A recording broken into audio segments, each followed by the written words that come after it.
ഇപ്പൊ ഗിഫ്റ്റ് ഒക്കെ കസ്റ്റമൈസ്ഡ് ആയില്ലേ, പേഴ്സണലൈസ്ഡ് ഇഷ്ടങ്ങൾ, ഫേവറേറ്റ് തിങ്സ്, അതൊക്കെയുള്ള ഗിഫ്റ്റ് ഹാമ്പേഴ്സ് ഒക്കെ വന്നു.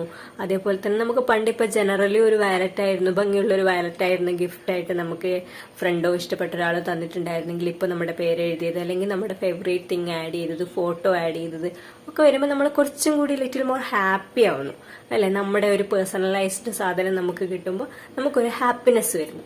അതുപോലെ തന്നെ ഞാൻ ആലോചിക്കുകയാണ് കുട്ടികളുടെ എഡ്യൂക്കേഷനിലും അത് വേണ്ടേ.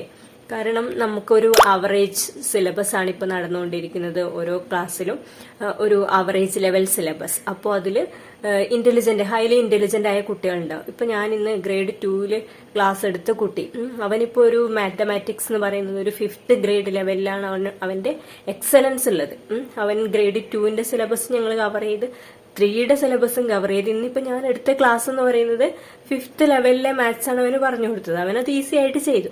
നേരെ മറിച്ച് 5th ഇതേ സിലബസ് ഇതേ ടോപ്പിക്സുമായി സ്ട്രഗിൾ ചെയ്യുന്ന കുട്ടികളുണ്ട്. അപ്പൊ കുട്ടികൾക്കനുസരിച്ച് അവരുടെ ഇന്റലിജൻസിനനുസരിച്ചല്ല ഇപ്പം കാര്യങ്ങൾ ചെയ്തിട്ടുള്ളത്.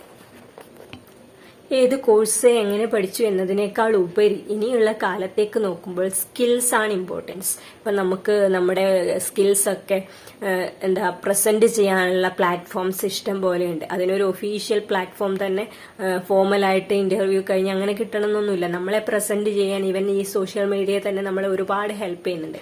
അപ്പൊ കുട്ടികളുടെ സ്കിൽസ് എന്താണോ അത് പേഴ്സണലൈസ്ഡ് ചോയ്സായി എടുത്ത് പേഴ്സണലായിട്ട് അത് കണ്ടെത്തി അവരെ പേഴ്സണൽ ട്രെയിനിങ് കൊടുക്കുന്ന രീതിയിലേക്ക് ഈ പറഞ്ഞ ബാക്കി എല്ലാ കാര്യങ്ങളും, costumes, make over, makeups, gift, ഇതൊക്കെ കസ്റ്റമൈസ്ഡ് ആകുന്നു. ഇതിനുവേണ്ടി ആളുകൾ സമയം കണ്ടെത്തുന്നു. അതുപോലെ തന്നെ അതിനേക്കാൾ എത്രയും ഇമ്പോർട്ടന്റ് ആണ് ഒരു പേഴ്സൺ അല്ലെ, വളർന്നു വരുന്ന ഒരു കുട്ടിയുടെ ലൈഫ് എന്ന് പറയുന്നത്. അപ്പൊ അത് മാക്സിമം നമ്മൾ കസ്റ്റമൈസ്ഡ് പേഴ്സണലൈസ്ഡ് ചെയ്യേണ്ടതുണ്ട്. അപ്പൊ അതിന് ആ കുട്ടിക്ക് ഏതാണോ ലെവൽ, അവന്റെ ലെവലിനനുസരിച്ചുള്ള ഒരു എഡ്യൂക്കേഷൻ സിസ്റ്റം അല്ലെങ്കിൽ ഒരു സിലബസ് അല്ലെങ്കിൽ എക്സ്ട്രാ നമ്മൾ ഒരു സ്കിൽ ട്രെയിനിങ്, അവളുടെ സ്കിൽ അറിഞ്ഞിട്ടുള്ള ഒരു സ്കിൽ ട്രെയിനിങ് അങ്ങനെയൊക്കെ പ്രൊവൈഡ് ചെയ്ത് കഴിഞ്ഞാൽ മോർ എക്സൽ ചെയ്യും കുട്ടികളെ. അപ്പൊ അത് കൂടുതൽ ഡെവലപ്മെന്റിന് സഹായിക്കും. അത് എന്താ പറയാ, നമുക്കൊരു വലിയ ഹാപ്പിനെസ് തന്നെയായിരിക്കും.